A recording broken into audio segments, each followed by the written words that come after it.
नेपालमा एउटा यस्तो महिना हुन्छ जहाँ बिहे गरिँदैन, घर बनाइँदैन, नयाँ काम सुरु गरिँदैन र धेरै मान्छेहरू डराउँछन् पनि। तर आखिर यो मलमास के हो त? किन हरेक 3 वर्षमा अचानक यो अशुभ महिना आउँछ? के यो महिना साँच्चीकै भगवानहरूले त्यागेको महिना हो या यसको पछाडि केही वैज्ञानिक कारण लुकेको छ त? आजको भिडियोमा हामी मलमासको इतिहास, पुराण, किम्वदन्ती, विज्ञान र मान्छेहरू किन योसँग डराउँछन् भन्ने कुरा बुझ्नेछौँ। मलमास वास्तवमा के हो त? हिन्दू पात्रो 2 कुरामा आधारित हुन्छ, सूर्य र चन्द्र। हाम्रो सामान्य इङ्ग्लिस क्यालेन्डर सूर्य अनुसार चल्छ भने वास्तविक हिन्दू क्यालेन्डर चन्द्रमा अनुसार चल्छ। समस्या त्यहीबाट सुरु हुन्छ।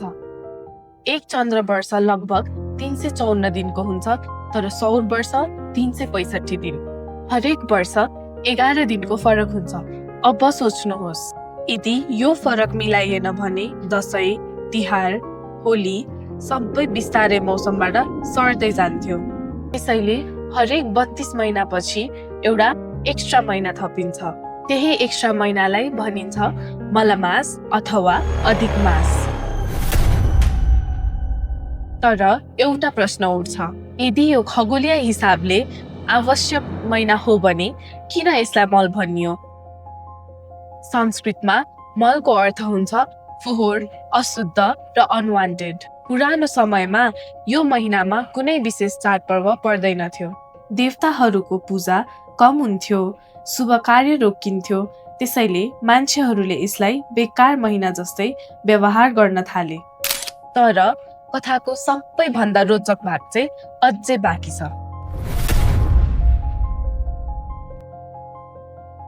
पुराणहरूमा एउटा प्रसिद्ध कथा पाइन्छ। भनिन्छ यो एक्स्ट्रा महिना अरू महिनाहरू जस्तो थिएन। यसको कुनै देवता थिएन, कुनै सम्मान थिएन।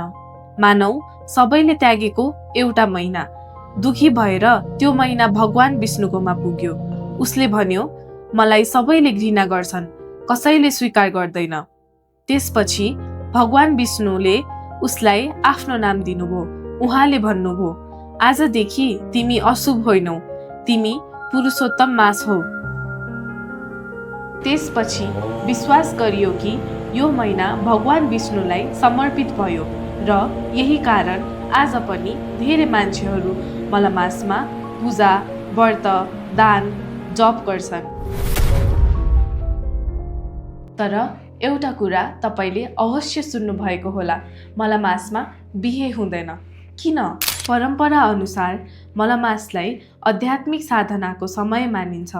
यो महिना भौतिक सुखभन्दा आत्मिक शुद्धिकरणको लागि हो भन्ने विश्वास गरिन्छ। तर ध्यान दिनुपर्ने कुरा के हो भने यो पूर्ण रूपमा सांस्कृतिक र धार्मिक विश्वास हो। वैज्ञानिक रूपमा हेर्दा मलमासमा बिहे गर्दा कुनै अशुभ घटना घट्ने प्रमाण छैन। रोचक कुरा के छ भने मलमास वास्तवमा एडभान्स एस्ट्रोनोमिकल एडजस्टमेन्ट हो। आज हामी लिप इयर प्रयोग गर्छौँ। हरेक 4 वर्षमा फेब्रुअरी 1 मा एक दिन थपिन्छ। त्यस्तै हिन्दू पात्रोमा 1 महिना थपिन्छ। यसले मौसम र चाडपर्वलाई ब्यालेन्समा राख्छ। कल्पना गर्नुहोस्, यदि मलमास हुँदैन थियो भने केही 100 वर्षपछि दसैँ जाडोमा होइन गर्मीमा पर्न सक्थ्यो। यस अर्थमा हेर्दा मलमास कुनै अन्धविश्वास मात्र होइन, यो हजारौं वर्ष पुरानो एस्ट्रोनोमिकल इन्टेलिजेन्स पनि हो।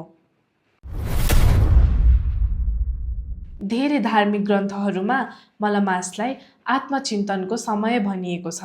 यो महिनामा मान्छेहरू व्रत बस्छन्, दान गर्छन्, गीता वा पुराणको पाठ पढ्छन्। कतिले त सोशल मिडिया डिटक्स पनि गर्छन्, किनभने यसको मूल भावना नै बाहिरी संसारभन्दा भित्री संसारलाई समय दिनु हो। सायद समस्या मलमासमा होइन, समस्या हाम्रो दृष्टिकोणमा हो। हामीले यसलाई अशुभ महिना भनेर मात्र हेर्यौं, तर सायद पुराना ऋषिहरूले यो महिनालाई पज बटन बनाएका थिए। जीवनको दौडबाट केही समय रोकिएर आफैलाई हेर्न आजको फास्ट वर्ल्डमा त्यो पज अझै धेरै आवश्यक छैन र? तपाईँ मलमासलाई धार्मिक विश्वास मान्नुहोस् या वैज्ञानिक एडजस्टमेन्ट, एउटा कुरा निश्चित छ, यो केवल एउटा महिना होइन, हजारौँ वर्ष पुरानो समय बुझ्ने मानव प्रयास हो। अब तपाईँको विचार के छ?